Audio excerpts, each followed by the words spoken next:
রেস্টুরেন্টে পাস্তা রান্না করলে কি এমন ব্যবহার করে যে বাসায় রান্না করলে ঠিক ওদের মতো স্বাদটা আসে না? জাস্ট দুইটা উপকরণ আর এতে করে রেস্টুরেন্টের পাস্তা রান্নার স্বাদ কিন্তু একেবারে অন্য মাত্রায় চলে যায়। আজকে আপনাদেরকে স্পাইসি মাসালা পাস্তা তৈরি করে দেখাবো, যেভাবে পাস্তা রান্না করলে একদম রেস্টুরেন্টের থেকেও অনেক বেশি সুস্বাদু হবে। তো প্রথমেই আমি পাস্তাগুলোকে সেদ্ধ করে নিব। এর জন্য পানির মধ্যে একটু লবণ আর তেল দিয়ে নিয়েছি। এরপর আমি পাস্তাগুলোকে দিয়ে দিলাম। যে প্যাকেটের পাস্তা ব্যবহার করবেন সেখানে কিন্তু লেখাই থাকে যে কত মিনিট ধরে এটাকে সেদ্ধ করতে হবে। আপনারা সেটা অনুযায়ী কিন্তু পাস্তাটাকে সেদ্ধ করে নিতে পারেন। তো পাস্তা একটু লবণ আর তেল দিয়ে সেদ্ধ করে নিলে হয় কি একদম ঝুরঝুরে থাকে। তো যেহেতু আমি এখানে ডিমও ব্যবহার করছি, ডিমটাকে কিন্তু স্ক্র্যাম্বল করে নিতে হবে একদম ঝুরা ঝুরা। তো এর মধ্যে একটু লবণ আর গোলমরিচের গুঁড়া দিয়ে দিচ্ছি। একদম ডিমটাকে ঝুরা করে নিতে হবে। আর আজকে আমি যেভাবে পাস্তা রান্না করছি এভাবে কিন্তু আপনারা সবাই পাস্তাটা তৈরি করে নিতে পারবেন, কারণ সব উপকরণ বাসাতেই থাকে। যেহেতু শীতকাল, নানা ধরনের সবজি, নানা রঙের সবজি সবার বাড়িতে কিন্তু এখন অ্যাভেলেবেল আছে। তো ডিমটা ঝুরা করে নেওয়ার পরে একটু বাটার আর তেল দিয়ে দিলাম। রেস্টুরেন্টের পাস্তা রান্নায় কিন্তু বাটার ব্যবহার করে। খুব অল্প পরিমাণে বাটার দিলেই পাস্তার স্বাদ একদম অন্য ধরনের হয়ে যায়, মানে অনেক টেস্টি হয় খেতে। তো তারপর একটু রসুন কুচি দিয়ে দিলাম। বাটারের মধ্যে কিন্তু সবার প্রথমে রসুন কুচি দিতে হবে। তো রসুন কুচিটা দিলে পুরো পাস্তার ফ্লেভারটা একদম অন্যরকম হয়ে যাবে। তো এরপর আমি যেটা দিলাম সেটা হচ্ছে 2টা টমেটো, তার সাথে একটু গোলমরিচের গুঁড়া, তারপর লাল শুকনো মরিচ দিয়েছি, পেঁয়াজ আর কাঁচামরিচের ফালি দিয়ে দিলাম।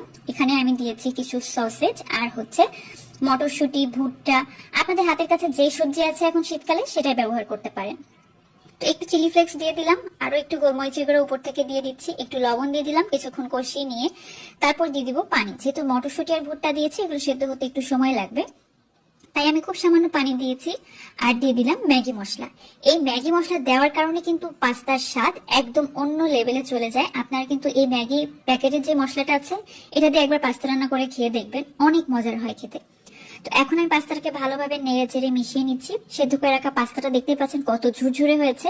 তো লবণ আর তেল দিয়ে সেদ্ধ করার ফলেই কিন্তু পাস্তাটা এরকম ঝুরঝুরে হয়েছে।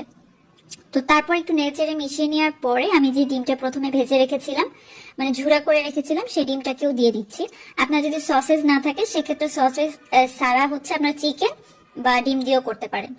তো ডিমটাকে ভালোভাবে মিশিয়ে নেওয়ার পরে এখন আবার একটু ভালোভাবে মিশিয়ে নিচ্ছি।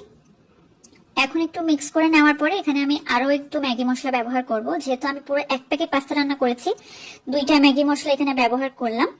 তো মশলাটা দেওয়ার পরে আরো একবার ভালোভাবে নেড়ে নিয়ে উপর থেকে একটু মোজারেলা চিজ দিয়ে দিচ্ছি। চিজটা পুরোটাই অপশনাল, আপনাদের ঘরে থাকলে দিবেন, আর না থাকলে না দিলেও হবে।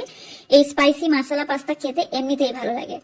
তো এখানে ইনগ্রেডিয়েন্টস গুলো হচ্ছে অপশনাল, তবে মশলাতে যেগুলো ব্যবহার করলাম এগুলো কিন্তু অবশ্যই দিবেন, তাহলে একদম রেস্টুরেন্টের মতো স্বাদ পাবেন। তো আশা করি এই শীতে একবার হলেও বাড়িতে বানিয়ে দেখবেন। আল্লাহ হাফেজ।